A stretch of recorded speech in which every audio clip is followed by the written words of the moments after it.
साथियों नमस्कार। स्वागत है आप सभी का आपके अपने चैनल RM स्टडी 24/7 में। तो साथियों आज की वीडियो में हम लोग बात करने वाले हैं भारत का इतिहास। देखिए हमारा जो चल रहा था क्रम वाइज टॉपिक वाइज, तो वो हमारा लगभग कंप्लीट हो चुका है। हमारा जो लास्ट चैप्टर था इसमें प्राचीन भारत विविध, यानी कि जो विविध प्रश्नोत्तरी थी वो चैप्टर हमारा कंप्लीट हो गया।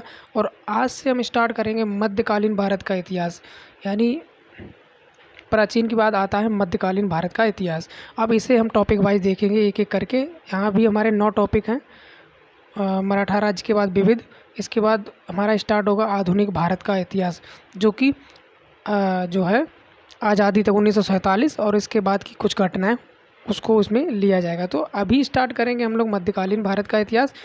तो यहाँ हमारा जो पहला टॉपिक है पूर्व मध्यकाल उत्तर भारत, इसके बाद दक्षिण भारत, ये दो एक ही में सम्मिलित हैं। तो चलिए पहला चैप्टर है पूर्व मध्यकाल, यहाँ से शुरुआत करते हैं मध्यकालीन भारत के इतिहास की।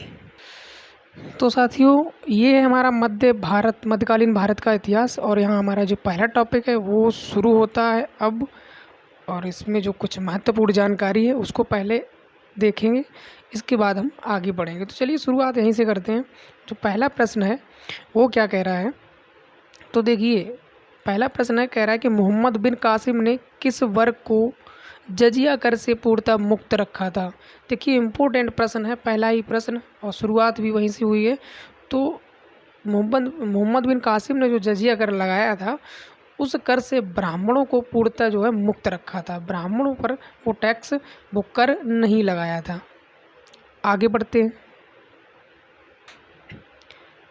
सुनिए ध्यान से क्या कह रहा है। यहाँ पे कह रहा है कि किस ग्रंथ के उल्लेख के आधार पर यह माना जाता है कि मलेच्छों के अत्याचार से त्रस्त होकर महर्षि वशिष्ठ ने अत्याचारियों के विनाश हेतु आबू पर्वत पर एक यज्ञ किया, एवं यज्ञ के अग्निकुंड से 4 राजपूत कुलों का जो है जन्म हुआ। कौन कौन से वो 4 राजपूत कुल थे? एक था परमार, एक था सोलंकी, एक था प्रतिहार और एक चौहान वंश। इन चारों का जन्म हुआ। ये जो विवरण है ये कहाँ मिलता है, ये पूछा गया किस ग्रंथ में मिलता है। तो ये जो विवरण है वो मिलता है पृथ्वीराज रासो में। और पृथ्वीराज रासो की जो रचना की थी वो की थी चंद्रवरदाई ने। और चंद्रवरदाई आपको पता ही है किसके दरबारी कवि थे, किसके मित्र थे, तो पृथ्वीराज चौहान की थी। ये कहानी थोड़ी लंबी है, फिलहाल जब जो है मौका मिलता है तो बताएंगे इसके बारे में। फिलहाल आप प्रश्नों को देखें, ठीक है। चलिए अगला प्रश्न देखिए। अगला जो प्रश्न है ढिल्ली का, यानी दिल्ली नगर की जो स्थापना है वो किसने की। देखिए महत्वपूर्ण प्रश्न, दिल्ली नगर की जो स्थापना है वो तोमरों ने की थी, ठीक है। और अगला जो प्रश्न है उस शासक का नाम बताएं जिसने विजय स्तंभ यानी कीर्ति स्तंभ का निर्माण कराया था। तो वो थे राणा कुंभा, ठीक है। अगला है भारत पर पहली बार आक्रमण करने वाला कौन था। तो सबसे पहले भारत पर आक्रमण अरब ने किया था, ठीक है। बढ़ते हैं आज के अगले प्रश्न की ओर। और महत्वपूर्ण प्रश्न, पृथ्वीराज रासो किसने लिखा था। तो चंद्रवरदाई ने, ठीक है। ऊपर हमने थोड़ी सी चर्चा की थी इसकी।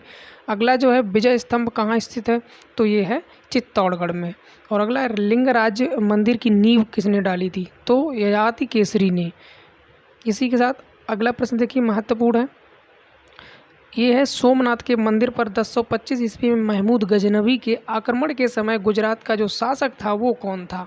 तो उस समय गुजरात का जो शासक था तो वो भीमदेव प्रथम था, ठीक है। अगला है हिंदू विधि पर एक पुस्तक मिताक्षरा किसने लिखी थी। तो मिताक्षरा के जो लेखक थे वो थे विज्ञानेश्वर। अगला जो प्रश्न है इसमें कहा गया किस नाटक के कुछ अंश 2.5 दिन का झोपड़ा मस्जिद की दीवारों पर अंकित हैं। तो हरिकेले ये एक नाटक के कुछ अंश, ठीक है। 2.5 दिन का झोपड़ा जो मस्जिद है उसकी दीवारों पर इसके अंकित हैं। रानी पद्मिनी का नाम अलाउद्दीन खिलजी की चित्तौड़ विजय से जोड़ा जाता है। तो रानी पद्मिनी यानी उसके पति का नाम क्या था। तो रानी पद्मिनी के पति का जो नाम था वो था राणा रतन सिंह। इसी के साथ बढ़ते हैं अगले प्रश्न की ओर।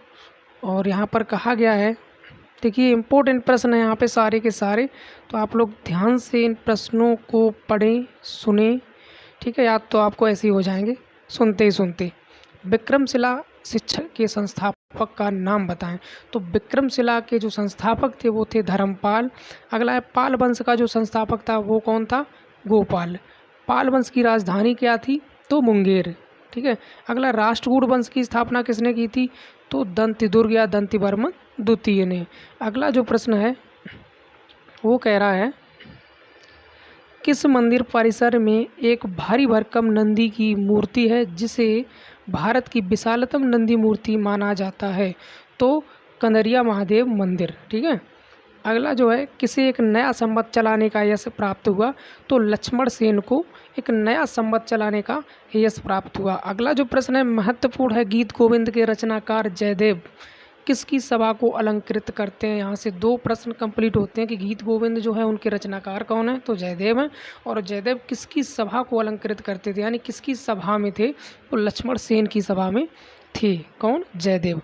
अगला जो प्रश्न है किसने सोमपुर महाविहार का निर्माण कराया था? तो धर्मपाल ने। अगला है भुवनेश्वर तथा पुरी के मंदिर किस शैली से निर्मित हैं?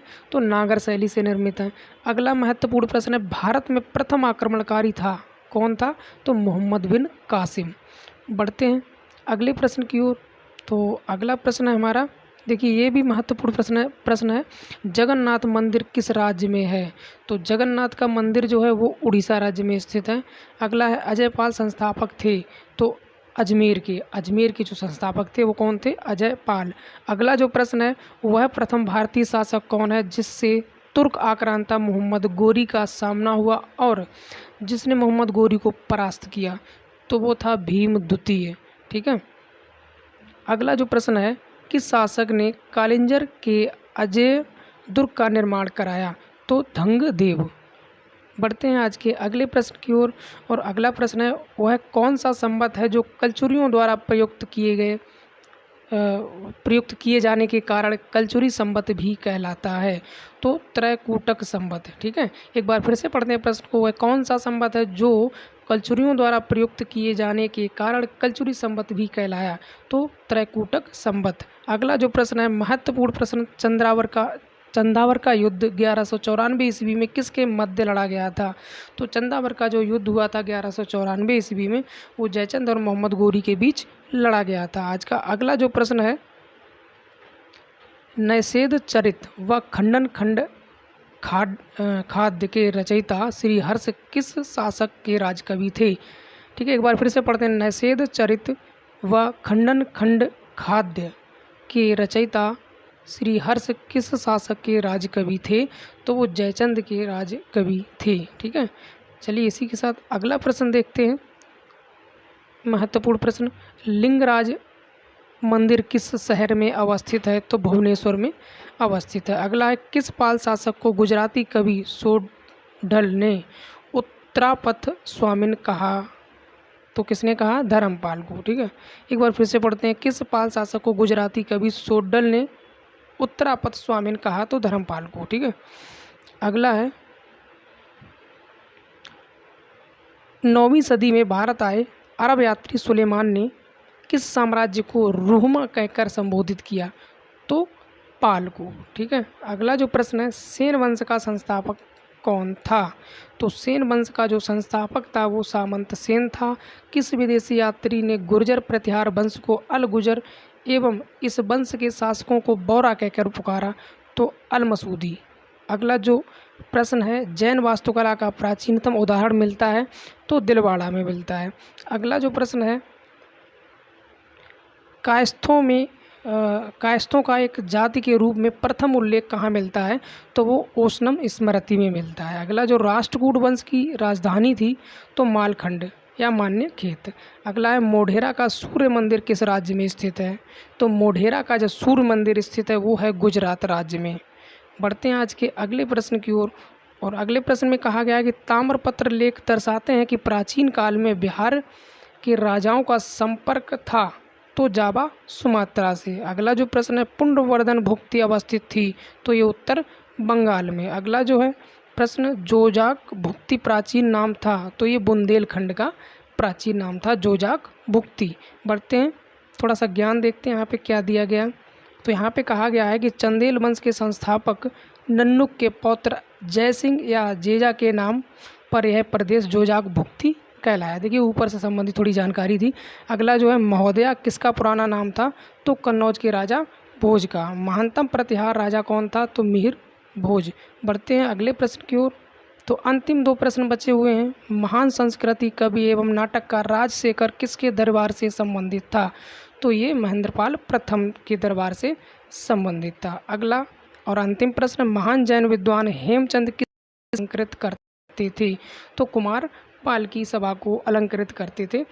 और यहाँ पर हमारा जो पहला टॉपिक मध्यकालीन भारत इतिहास का है वो समाप्त होता है। और इसी के साथ अगला जो टॉपिक हमारा आने वाला है वो है पूर्व मध्य काल का दक्षिण भारत से संबंधित प्रश्न अगले टॉपिक में हमारे और अगले वीडियो में आपको मिलेंगे। तब तक के लिए क्या करेंगे आप, अगर हमारे चैनल पर नए हैं तो चैनल को सब्सक्राइब कर लें और वीडियो को लाइक कर लें और प्रतीक्षा करें अगले टॉपिक की, जो कि कल आपको मिलने वाला है। तो कल हमारा पूर्व मध्यकाल यानी अगला टॉपिक अगले दिन, ठीक है। तब तक के लिए चलते हैं। नमस्कार, जय हिंद, जय भारत।